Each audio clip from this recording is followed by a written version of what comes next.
बच्चों, अब हम अपने इन वीडियो में पढ़ेंगे समासों का विग्रह। पिछले वीडियो में हमने समास की पहचान और समास का परिचय का अध्ययन किया था। अब देखेंगे अगले 3 वीडियो में समास का विग्रह किस प्रकार किया जाता है।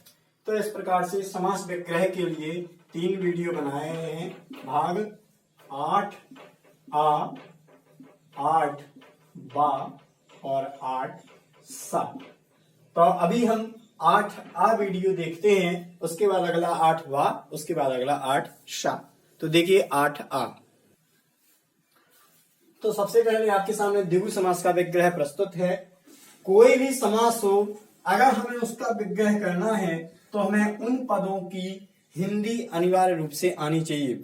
जैसे यहाँ पे आपके सामने 8 पद लिखे हुए हैं। सबसे नीचे लिखा हुआ है नवग्रह, तो इसकी हिंदी होगी 9 ग्रहों का समूह। इसी प्रकार से संख्या और वस्तुओं का समूह कहलाता है द्विगु समास। सबसे पहले संख्या, उसके बाद वस्तु और फिर उनका समूह। इसी प्रकार से 9 ग्रहों का समूह, 8 अध्यायों का समूह, 7 ऋषियों का समूह, 6 ऋतुओं का समूह, 5 बटों का समूह, 4 रास्तों का समूह, 3 मूर्तियों का समूह और 2 रास्तों का समूह। तो इस प्रकार से द्विगु समास का विग्रह अपना मुख्य रूप से है संख्या और वस्तु का समूह। अब जैसा कि हमने विग्रह में रखा हुआ है कि संख्या और वस्तुओं का समूह, तो हमें इस तरह से इसका विग्रह करना है। तो सबसे पहले हम इसी का विग्रह करें, हमें इनकी विग्रह करने की आवश्यकता नहीं है, हम इसका विग्रह करेंगे। तो सबसे पहले हम देखें, समूह होता है अपना समाहारः, माने समाहारा अर्थात होता है समूह। तो ये समाहारा सब में कॉमन चलेगा अपना समाहारा। इस तरह से हम 1 2 3 4 5 6 7 8 हो गया। अब उसके बाद हम देखेंगे वस्तुएं। तो वस्तुएं हमारी क्या है? पथ, तो हमने पथ लिख लिया। मूर्ति, तो हमने मूर्ति लिख लिया। पथ फिर से है तो पथ लिख लिया। बट यानी होता है बरगद। ऋतु अर्थात होता है ऋतु। ऋषि और उसके बाद अध्याय और अंत में जाके ग्रह। तो इस तरीके से हमारी हो गई है क्या? वस्तुएं। अब संख्या, संख्या देखेंगे तो सबसे पहले द्वि, उसके बाद त्रि, उसके बाद चतुर,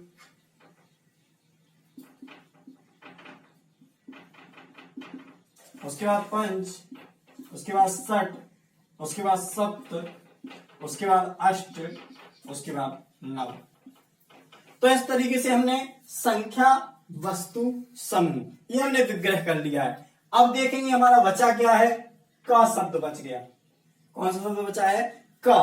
तो जैसा कि हम जानते हैं कि का अर्थात कौन सी विभक्ति होती है? षष्ठी विभक्ति।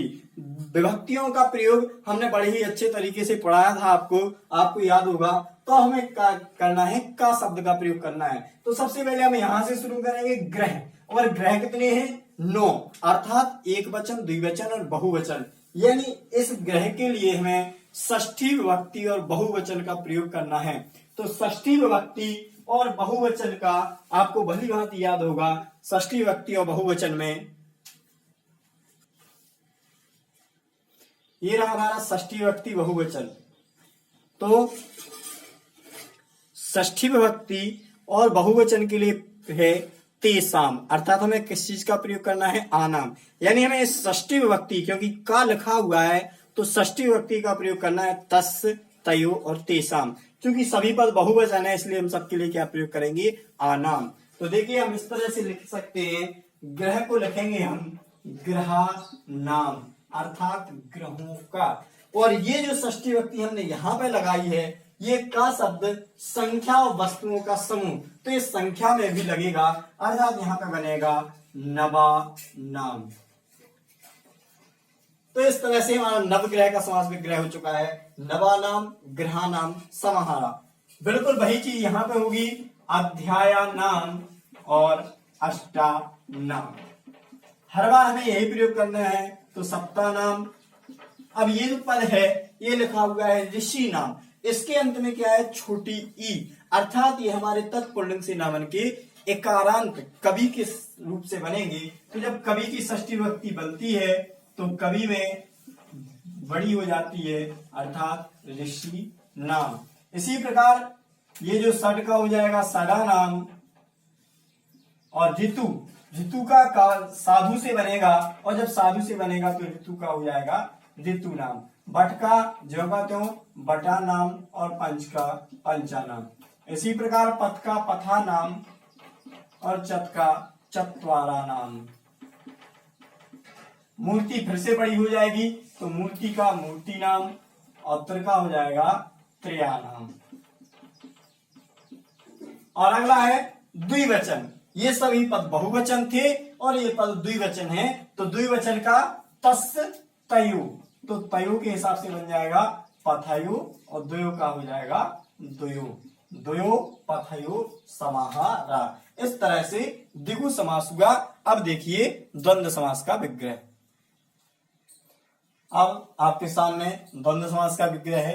तो द्वंद्व समास जैसा कि आपको पढ़ाया गया था कि द्वंद्व समास में सभी पद प्रधान होते हैं, अर्थात दोनों पदों का महत्व बराबर बराबर होता है। तो पहले आप यहाँ देखिए, सबसे पहले आपके लिए विग्रह के रूप में एक आभार के रूप में लिखा हुआ है। जब भी कोई द्वंद्व समास का विग्रह होगा तो उसका विग्रह हम इस तरह से कर सकते हैं, पहला पद चा और दूसरा पद चा, यानी दोनों पदों के बीच में के बाद चा शब्द का प्रयोग करता होता है। जबकि हिंदी में दोनों के बीच में और शब्द का प्रयोग हो जाता है, जैसे राम और लक्ष्मण। लेकिन जब संस्कृत में इसका विग्रह होगा तो राम चा लक्ष्मण चा। तो ये हमारा द्वंद्व समास का विग्रह, पहली वस्तु चा और दूसरी वस्तु चा। अब वो वस्तु भी हो सकते हैं और व्यक्ति भी हो सकते हैं। तो इस तरह से सबसे पहले आपके सामने लिखा है तौ। जैसा कि आपको पता है कि तौ का मतलब होता है वह दोनों, तो वह दोनों अर्थात सहा माने वह और सहा माने वह, तो ये हुआ तौ। आपको पता है कि तौ माने होता है वह दोनों, तो वह और वह अर्थात वह और वह मिलके हो गए वह दोनों। तो इसका विग्रह हम इस तरह से करेंगे, सहाचा और सहाचा। इसी प्रकार से पितरौ, पितरौ का अर्थ होता है माता चा पिता चा। इसी प्रकार से राम लक्ष्मण, तो हम विग्रह किस तरह से करेंगे, रामः चा लक्ष्मणः चा। इसी प्रकार से हम इन सभी पदों का विग्रह करेंगे। तो देखिए इन सभी पदों को, तो देखिए इन सभी पदों का हमने विग्रह कर लिया है।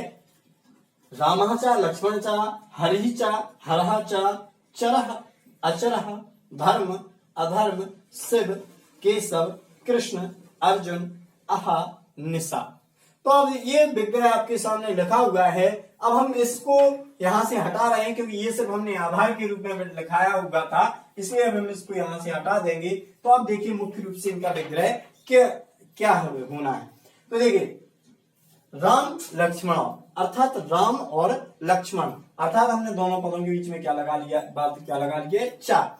अब चूंकि संस्कृत में अपनी एक विसर्ग संधि होती है, तो विसर्ग संधि का नियम है जब भी विसर्ग के बाद चा शब्द आए, क्या आए, जब भी विसर्ग के बाद चा शब्द आए तो ये विसर्ग सा में बदल जाता है।